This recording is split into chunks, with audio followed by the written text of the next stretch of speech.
Front desk. Yes, order ko ng mga gamot. Dumating na ba? Yes, sir. Inakyat na po ni Mrs. Fuentebella yung mga gamot nyo. Mrs.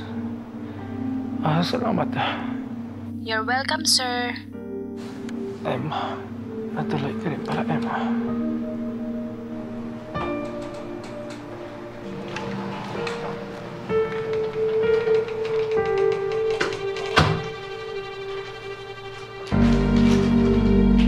Emma. Ikaw na ba yan, Emma?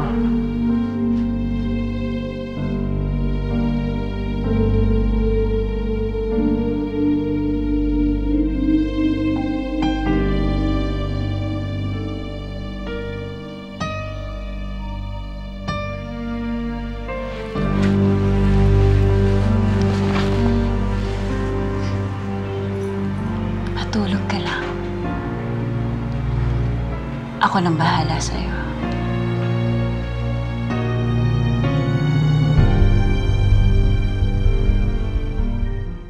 Nay, dahan-dahan lang po. Okay naman ako, anak. Oo na, okay ako. Best, tuloy kayo. Upo. Upo kayo. Salamat sa pag-aabala niyo sa akin, ha? Ay, ano nga palang pangalan mo, Iho? Angelo, kapatid ho ni Flor. Naku, pagpasensyaan niyo na ako, ha? Naabala ko tuloy kayo, pare-pareho. Ay, hindi naman ho masyadong abala. Kung natuluyan kayo, yun ang talagang abala kasi mag-aasikaso pa kami ng lamay. Pasensya niyo na ho yung kapatid ko. Yung kapatid mo talaga kahit kailan talagang gusto na niya ako mategi, eh. Bibiro lang naman para matuwa si Aling Lourdes. Talaga, tuntua nga ako. May mga bata kayo. Anak, ano na, lumakad na kayo. Sige na, gabi na, oh. Gabi na kayo.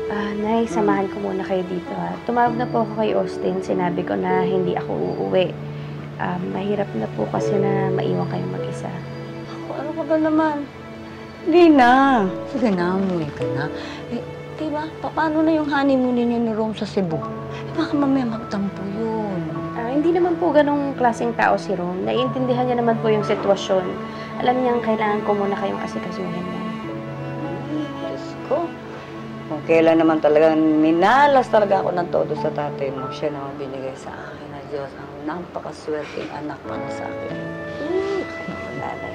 Pero alam mo, anak, swerte din yung Rome na yun sa'yo. Napakaswerte niya talaga sa'yo. Totoo yan. Hindi ho ngayon kasi mag-isa siya ng bonggang-bongga doon sa hotel sa Cebu. Yes, Selma.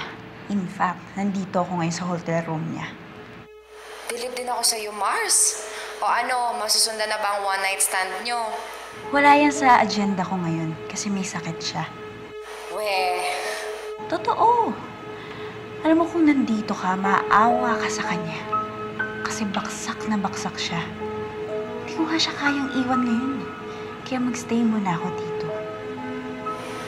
teka, nasan ba si Emma? Nasa Manila. Inaalagaan niya yung nanay niyang lasinggera at gusto na magpakamatay. So habang busy siya doon, nagpapaka-Mrs. Fuentebella ako kay Rome. Without him knowing it. Siyempre, magpa-practice lang ako dito, di ba? O sige na, babay na.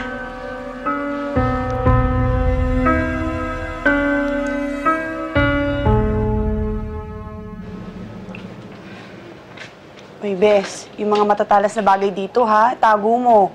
Yung muriatic acid sa CR, tapon mo na. Baka yun yung laklakin ng nanay mo. Hindi na daw niya uulitin. Nangako na siya. Ay, Angelo, salamat nga pala sa paghatid mo sa amin. You're welcome. Kapag may kailangan ka, sabihin mo lang, ha? Sige. Pero seriously, Bes, ha? Bantayan mo yung nanay mo ng maigi. Kailangan maramdaman niya na hindi siya nag-iisa. Sige, Bes. Thank you, thank you.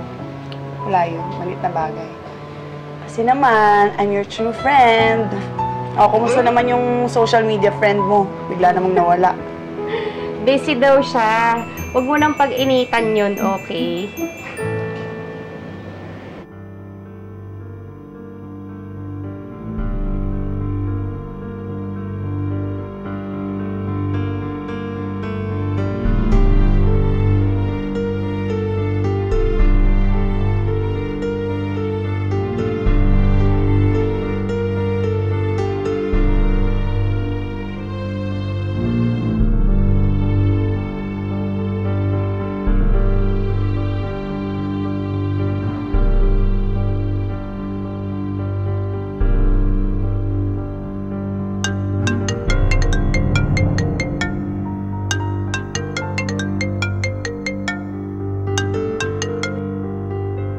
Pwede ba, Emma?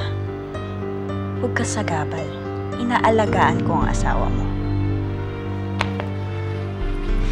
At hindi lang yun yung kaya kong gawin. Kaya-kaya ko ring agawin sa'yo yan.